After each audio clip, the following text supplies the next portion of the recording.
Now we come to the point in the evening where we have the opportunity to recognize people's contribution to the field of missiology through a series of awards, beginning with the Graduate Student Paper Award, followed by book awards, and then Lifetime Achievement Award. So this is often a time to kind of look back over the last year and amplify who has gifted this community and the world with their scholarship. So on that note, I would like to invite Daryl Whiteman to present the Graduate Student Paper Award.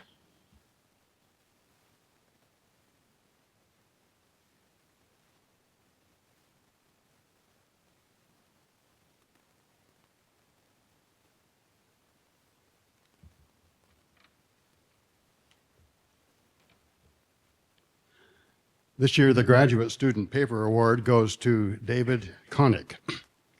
And he is a graduate student at Asbury Seminary, working on a PhD in intercultural studies with a focus on development as well. The paper he gave last year was called The Sounds of Children. Now, listen to this subtitle and picture it in your mind. The child placed by Jesus in the midst of disciples. Do you have that picture? The child placed by Jesus in the midst of the disciples in dialogue with Christian development. What a great title and a great paper. We had quite a few papers presented last year, and this was clearly the winner. It was published in the January issue of Missiology, and we are thrilled to be able to honor David with this award. Now, who's David? Who's David Connick? Well, he served with his wife, Lanutza, for over 25 years among vulnerable families in Romania with Word Made Flesh. This is a wonderful organization that really has a focus on ministry among the poor. He began working among children living on the streets and with children abandoned because they had HIV, and later in impoverished neighborhoods among marginalized families. Over these 25 years, he's now served as the regional coordinator for Eastern Europe and Africa, and is now part of the caretaker team for Word Made Flesh while he pursues his doctoral studies at Asbury Seminary. So David, come on up.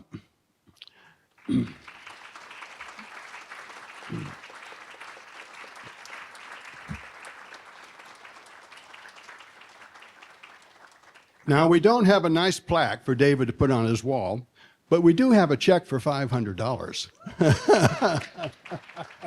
Go ahead and say a few words. Thank you, Dr. Whiteman. Thank you, ASM. This is an honor. Thanks to Ben Hartley also for choosing this theme of children and youth. My dissertation studies are in, as it kind of says in this subtitle, child theology, looking at theologies of development, and particularly in Romania. So thanks to Ben for that. This particular article, my presentation, as I was starting to work on it last year, or it was in the wake of the Russian invasion into Ukraine. And there was a journalist that said, there's something missing on the streets of Kyiv, the sounds of children. And at this time, in the city that we live in Romania, on the eastern border with Ukraine and Moldova, children were coming across with their families. And initially were welcomed, embraced, but very quickly became disturbances and nuance. And so this kind of became the question of, does our missiology attend to the sounds of children, or do we also not hear them? Does our missiology allow ourselves to be disturbed by children?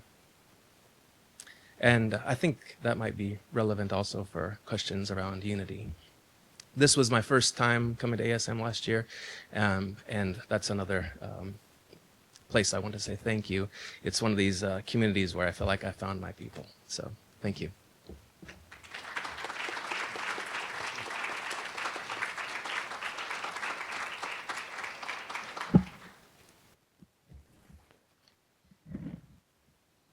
Next, we move to the annual book awards. And this year we recognize two books that tied in the voting for ASM's Book of the Year. And this has not occurred before, actually. And so it posed a quandary. Should there be another round of voting or let the tie stand and give two awards? So in the end, the voices that be decided that both books, contributing differently and significantly to missiology, would receive this year's book award.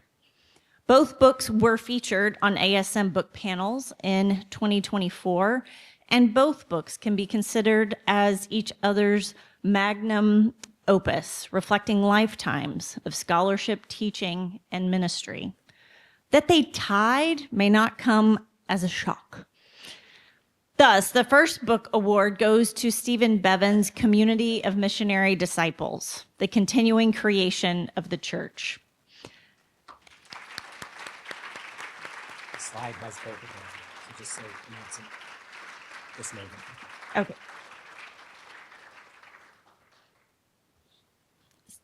Self-described as a blueprint ecclesiology, Bevan's book offers what has been described as missionary ecclesiology and ecclesiological missiology.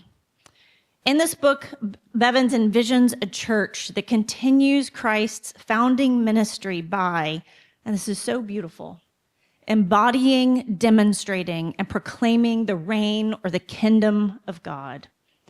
The volume has already received first place in the 2025 Association of Catholic Publishers Theology category, was one of 10 best books from 2024 from the Englewood Review of Books, and was selected as one of 10 outstanding books from the International Bulletin of Mission Research. It has been described by reviewers as unparalleled as a resource for understanding the ecclesiological implications of the mission of the church, and offers an inspiring image of Christians gathered by the Spirit who are always on the move, bringing healing, liberation, and wholeness through the experience of God and Jesus Christ. As a concluding note, this work also reflects Steve's prayerful, global, local, lived engagement with the church's essence, mystery, and structure as a community of missionary disciples. We are happy to give you this award. Thank you. Thank you. Thank you. Thank you.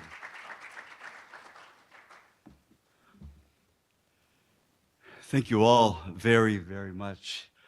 I was just so touched and amazed when I got the notice that my book had not only won the ASM Book Award, but that the award was also being given to Darrell Whiteman. I voted for Darrell's book. And his book is extremely, simply amazing. I want to thank all of you. ASM has been my academic anchor for, well, since 1987 with my first meeting. So that's what, 38 years, something like that. And I've gotten to know so many wonderful people. Just talking about ecumenism in these days, it's just like, what's the problem? I mean, what's the deal here? It's so clear when you know the faces of evangelicals and Pentecostals and fellow Catholics and conciliar Protestants and people from independent churches and so forth. I mean, it's, you know, what's the problem? What's keeping us apart? I want to especially thank Orbis Books. I want to especially thank Tom Herbens-Webster, who, you know, you kept me waiting a long time, and I thought maybe the book was too big and you wouldn't print it. And then I got a glowing response from him, and we worked so well together. Tom, it's just been a pleasure to work with you. And also with your boss, Robert Ellsberg at Orbis Books, who has been so supportive over so many years. This is something I will definitely treasure. This means a tremendous amount to me. I also want to congratulate Daryl as well as he receives this award, because your book is absolutely splendid. Thank you all.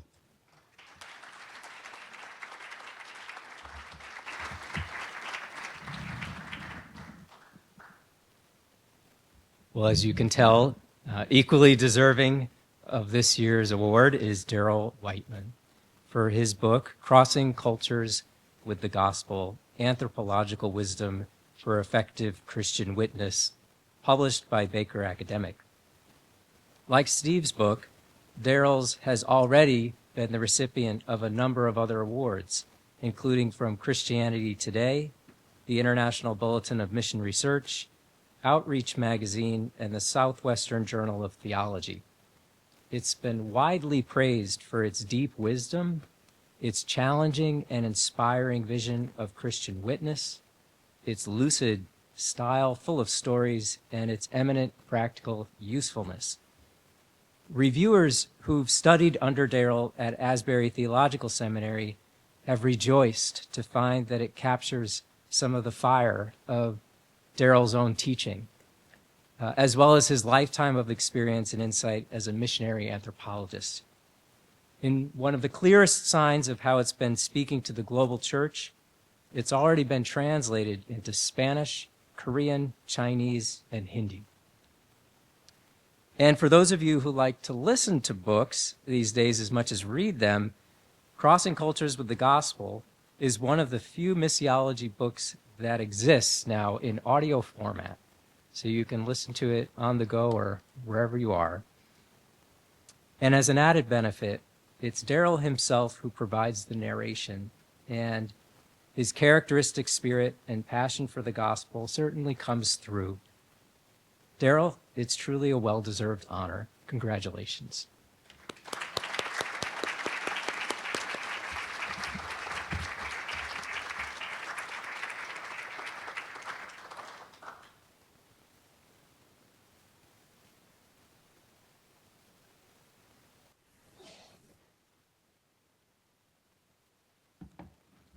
Well, to keep me from prattling on too long, I decided I better write out what I want to say. By the way, doing the audiobook was really a lot of work. Took 2 full weeks, and after about 5 or 6 hours, my voice was gone, and so was my whole body. It's one of the hardest things I've ever done. And as I was reading it, every time I turned the page, it would mess up the recorder. And so after one day, the audio engineer says, "This isn't going to work." So we put it on a little computer where I could just push it up. And then I was still reading it. He says, no, you can't read this book. You have to perform it. I said, perform it? What do you mean? Well, he says, act like you're talking to a group of 100 people like you always do. It took me about a day, and then I started performing that book. So it was a lot of work, but it was worth it. Well, it's especially gratifying to receive this book award from my ASM peers. That means a lot. So thank you.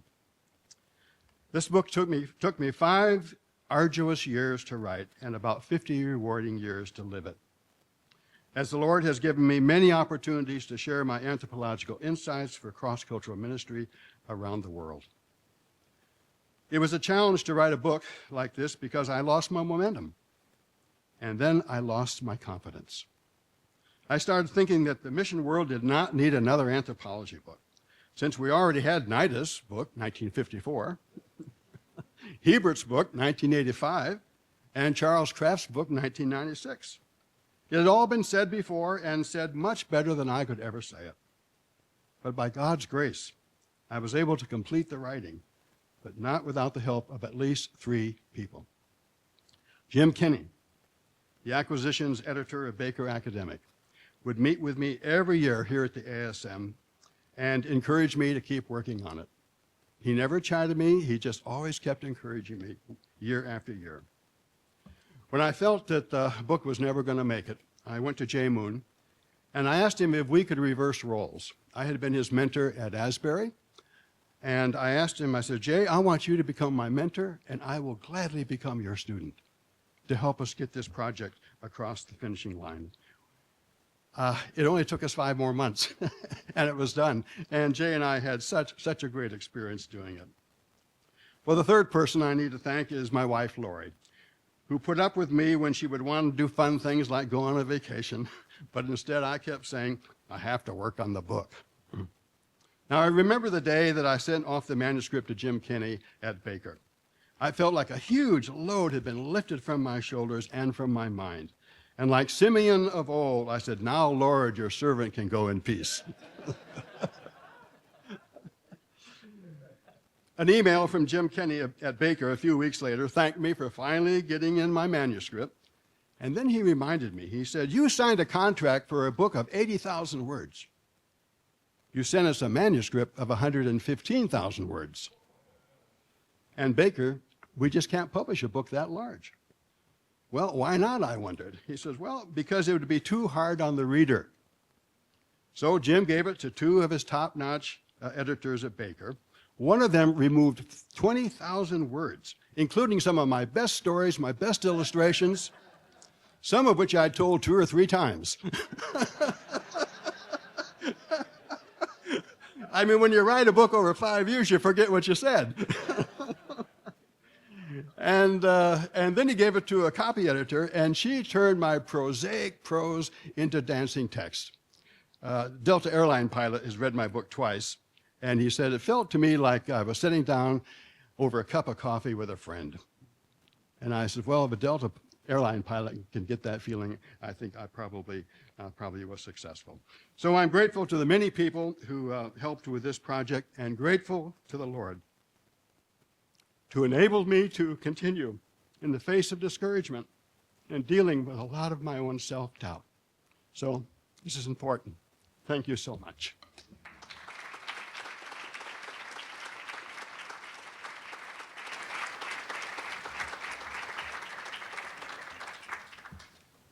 Thank you, Daryl. Finally, each year, the ASM Board of Directors votes to honor a member whom it recognizes as having made a lasting contribution to the society over many years.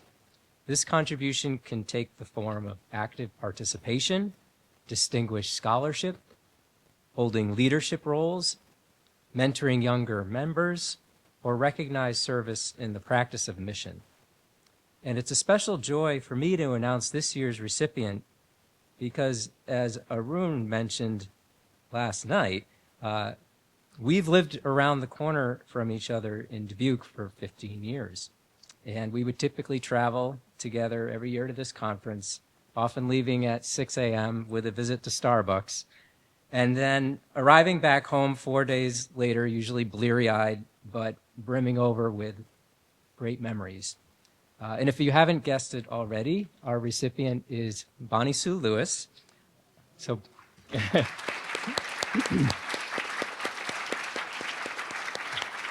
and before we ask Bonnie Sue to come forward and receive her award, we've asked Dana Robert to first give a brief tribute to Bonnie Sue's contribution to ASM, to missiology, and to all of us here who've come to know her.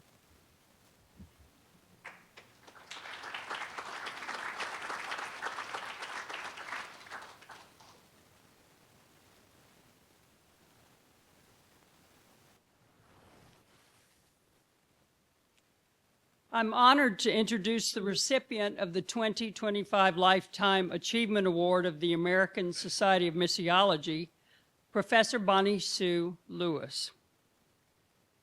Dr. Lewis stands out in the midst of our membership for many reasons. Time permits me to discuss only several of the ways in which she's an outstanding choice for this year's award. Dr. Lewis is a noteworthy teacher and scholar, and an elder and deacon in the Presbyterian tradition. After receiving her first degree at Whitworth College, now university, she taught for several years in Guatemala. After receiving her master's degree in biblical studies and theology from Fuller Seminary, she obtained a doctorate in U.S. Western history from the University of Washington. By 1996, Dr. Lewis was teaching missions and evangelism at Dubuque Theological Seminary, one of the theological seminaries of the PCUSA. She taught there for 25 years until her retirement. Her stint at Dubuque means she was possibly the longest-serving professor of missions in a U.S.-based Presbyterian seminary in the early 21st century, and she was definitely the longest-serving woman professor of mission in the tradition. At times, she was the only woman with a professorial appointment teaching mission studies in a Presbyterian seminary. While at Dubuque, Dr. Lewis won the Outstanding Teaching Award. A second arena in which Professor Lewis is a worthy recipient of this award is that she served as the only professor of mission and Native American Christianity at a time when Native American Christianity was not a focus in mission studies. Her work in Native American ministry flows from her major research area, the history of the education and preparation of Indian clergy in the Presbyterian Church. For her book, Creating Christian Indians, Native Clergy in the Presbyterian Church, she received the 2003 Francis McAmey Award of the Presbyterian Historical Society. This outstanding piece of scholarship was a groundbreaking work in the history of Nez Perce leadership in Presbyterianism in the Pacific Northwest. The research was also a groundbreaking piece of women's history, as Lewis traced how, between 1879 and 1927, 16 Nez Perces, 1 Spokane, and 1 Makah received pastoral training through women missionaries. Lewis reconstructed how lay women missionary teachers mentored Native American men for ordination in a church that did not ordain women. The unequal power dynamics in multiple directions were ably analyzed by Dr. Lewis. She used that academic expertise to direct missiological consultations on Native Christianity, to write and talk about Native American leadership, to mentor Indian student groups, and to deliver some of the first talks in the history of the ASM on dismantling white privilege. Professor Lewis's research mirrors her own personal qualities of cultural, spiritual, and intellectual humility. Bonnie Sue is the consummate missionary in that her academic work and her own ministry are consistent with each other. Even while teaching and doing research, Dr. Lewis reached out to other religious groups in Dubuque. She spent many years not just talking the talk, but walking the walk. She befriended a local imam in Dubuque and for many years engaged in a small group study of the Quran and regular interfaith fellowship groups. In 2012, she helped found the Dubuque interfaith organization, Children of Abraham. She was a speaker and board member of that group for over a decade. From her deep expertise in interfaith relations, she has spoken and written some of the most moving essays on interfaith friendship in missiological perspective. Now in retirement in Ohio, Dr. Lewis has been trained and certified in spiritual direction. She continues to live out her kenotic spirituality of Christian presence in the context of her retirement community. Finally, it's important to mention Professor Bonnie Sue Lewis's professional service. In 2017, she served as president of the ASM, having previously worked on numerous committees and as vice president. Her other leadership roles in the profession included being president of the Midwest Fellowship of Professors of Mission and secretary-treasurer of the Association of Professors of Mission. She spent 11 years as board member of the Presbyterian Frontier Fellowship, as moderator of John Knox Presbytery, and as board member of the Presbyterian Center for Mission Studies. In addition to these major contributions to leadership in mission studies, Bonnie Sue Lewis is also the one who brings food to meetings, offers people rides to the airport, listens while others talk, and exudes the consistent good cheer of a dedicated follower of Christ. Now you know why I have her as roommate every year at the ASM. So please join me in honoring the 2025 recipient of the American Society of Missiology's Lifetime Achievement Award, Professor Dr. Bonnie Sue Lewis.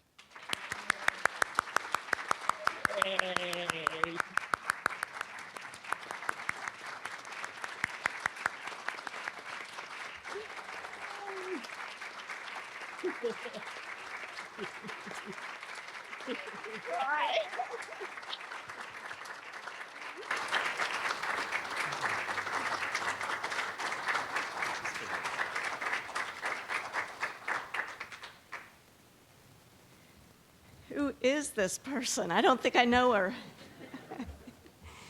Oh my gosh. Thank you. Thank you. My brothers and sisters of the ASM, you are my family. I know, Darryl, you talk about us being your tribe, but this is my family. I can't begin to thank you enough. What an honor you have given me. And I think it's been nearly 30 years since I've been attending this conference. I'm not as old as some of you, but I'm close. Getting there more rapidly than we'd like. But I've witnessed the caliber of those who have received this incredible award. And when Bill called, I said, oh, surely you've made a mistake. But I'll just chalk it up to probably a clerical error and use this as an opportunity to just say thank you, to extend my gratitude to each one of you who have made this such a special place for me. You've been my mentors, my teachers, my friends, but my interest in mission, you might say, began before I was even born. My folks met while serving on the missions committee at Whitworth College in Spokane, Washington. When denied missionary service themselves due to my mother's poor health, they ardently supported missionaries throughout their lives. They were often in our home. We were supported of many for many years. And so in 5th grade, I actually wrote it. I just found it as I was moving to Iowa. I wrote a paper that I would be a missionary when I grew up, or a pioneer. Go figure. So it is that my first years out of college, I did serve with the Christian Service Corps as a high school teacher at the Inter-American School in Guatemala, founded by Ralph Winter, who would go on, of course, to co-found the American Society of Missiology, where I would meet up with him again, and he would become again not only the founder of the school I taught in, but a mentor and a friend. He and his wife, Barbara, both. For ultimately, I would become a professor of mission and Native American Christianity when that program sadly began to fade, and there was some reorganization. I became professor of mission and world Christianity at the University of Dubuque Theological Seminary in Dubuque, Iowa, and then a member of this beautiful guild. Miriam Aidney was actually the one that encouraged me to attend both the APM and the ASM when I first began teaching full-time at UDTS in 1997. I'm so grateful that she suggested it because it was here that I was really introduced to lifelong missionaries and teachers of mission and practitioners and pioneers in this budding field of missiology. It was here that I became a member of a growing cohort of women missiologists who were instrumental in my taking ownership of my calling into this field. Through our conversations, mutual encouragement, through our prayers, we built relationships across theological, geographic, cultural divides to the benefit of all of us. And it yielded a number of collaborative projects of inspiring scholarly pursuits. And it helped us build the friendships and the networks that have sustained us to this day. We had an overflow crowd at the women's luncheon today. We had to keep pulling out more tables and chairs. I was like, this is a great problem to have. Absolutely delightful. It was also here at the ASM that I met my wonderful Presbyterian colleagues. That first year, I was just back from a Cook Travel Seminar of the PCUSA to exchange papers and to engage with missiologists at seminaries in Asia.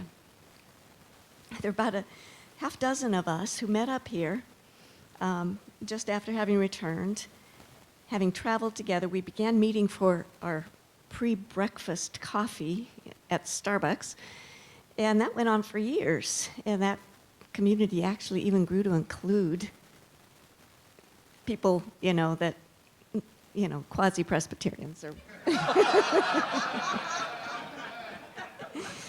We were delighted when Bill and many others began to join us too, just for the time together.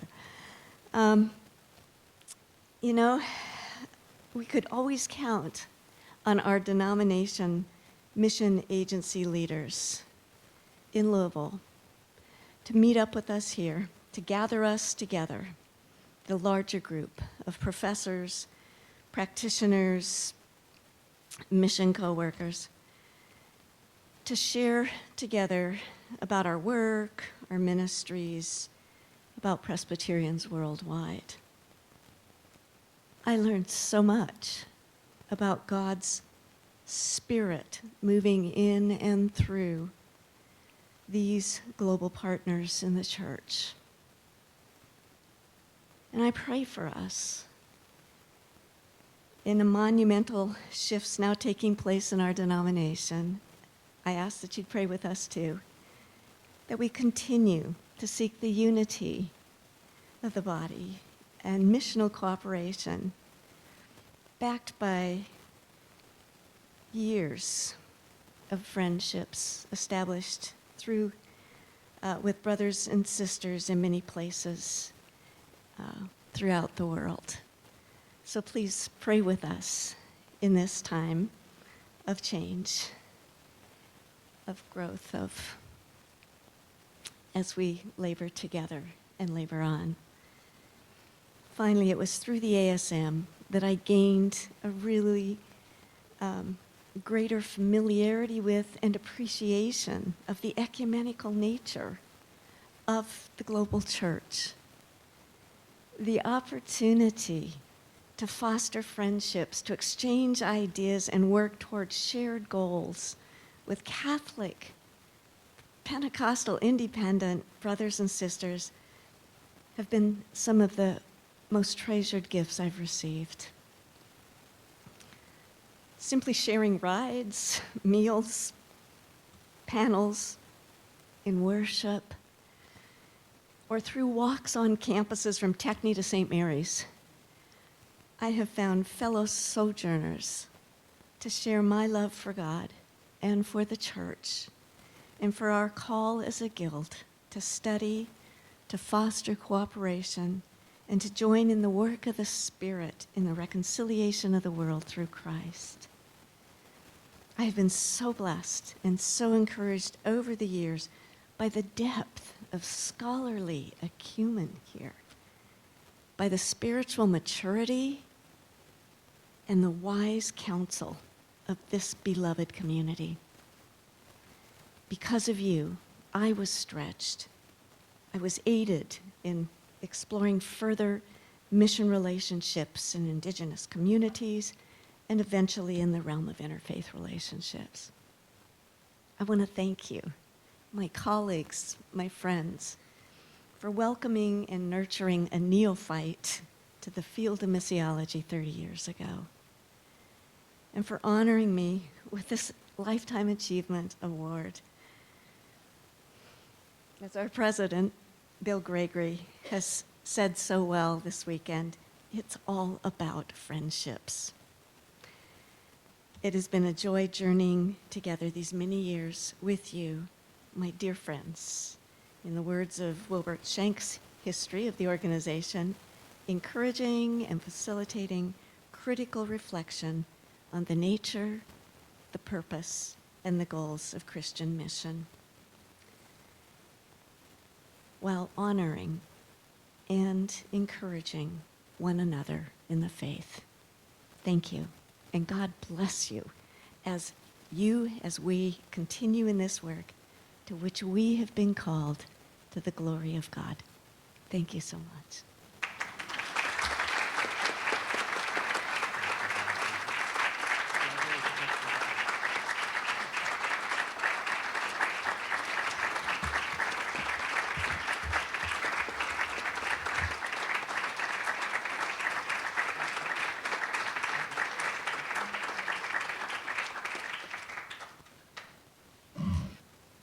I think this is always the part in ASM where I'm a bit overwhelmed by emotion.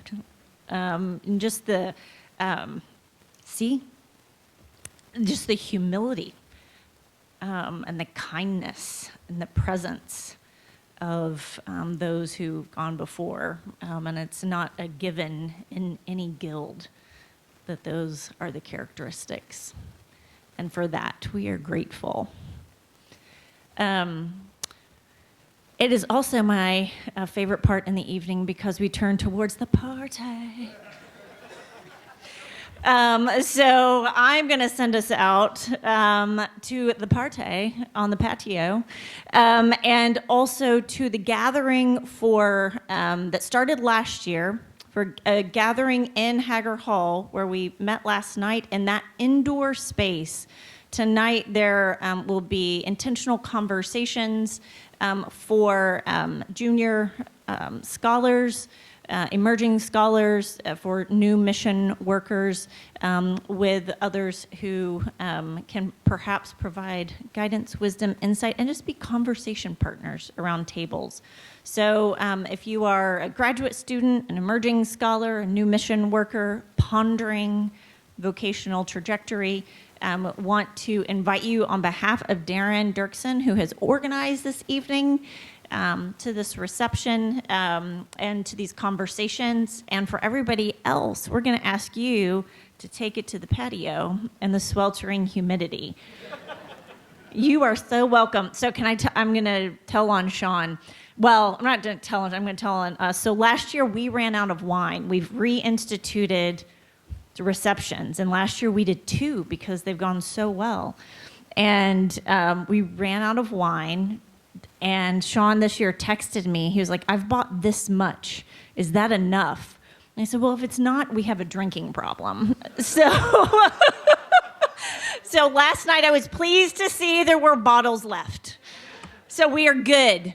And we will go enjoy the Spirit and spirits in our midst. And let me on a serious note. Well, I think Jesus is in the unserious and the silly. So let us on some kind of note be sent out in prayer.